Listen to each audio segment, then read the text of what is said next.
పేటలో పెన్షన్ల పండుగ కార్యక్రమంలో ముఖ్య అతిథిగా రాష్ట్ర హోంమంత్రి అనిత హాజరయ్యారు. కార్యక్రమానికి ఎంఆర్ఓ గైర్హాజరవడంతో వైసీపీ పాలన నుంచి ఇంకా బయటకు రాలేదని మంత్రి ఆగ్రహం వ్యక్తం చేశారు. ఎంతో ప్రతిష్టాత్మకంగా కూటమి ప్రభుత్వం పింఛన్ కార్యక్రమాన్ని ప్రవేశపెట్టిందంటూ మంత్రి తెలిపారు. ఈ సందర్భంగా ఓ వృద్ధురాలికి పెన్షన్ రాకపోవడంతో తనకు పెన్షన్ అందే వరకు తానే పెన్షన్ అందిస్తాను అని మంత్రి హామీ ఇచ్చారు. గత ప్రభుత్వ పాలన నుంచి బయటకు వచ్చి ప్రజలకు సేవ చేయాలని అధికారులకు మంత్రి అనిత సూచించారు. ఒక ఎమ్మెల్యే మినిస్టర్ అయిన ఎమ్మెల్యే ఆఖరికి గౌరవ్ చంద్రబాబు నాయుడు గారు చరిత్రలో మొట్టమొదటిసారిగా ఒక పెన్షన్ ఇవ్వడానికి ముఖ్యమంత్రి హోదాలో చంద్రబాబు నాయుడు గారు వెళ్ళారు.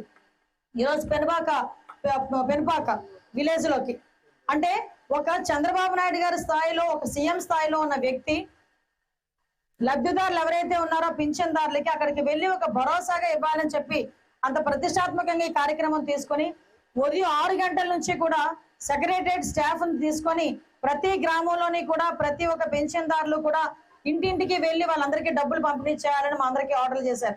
ఈ రోజు నేను ఇక్కడికి వచ్చిన తర్వాత మీ మీటింగ్ పెట్టడానికి కూడా కారణం ఏంటంటే కేవలం మీ అందరితో పాటు ఈ సంబరాన్ని పాలు పంచుకోవాలని ఒకటి, మీ అందరితో పాటు సహపంక్తి భోజనం చేయాలి అని ఒకే ఒక ఉద్దేశంతో.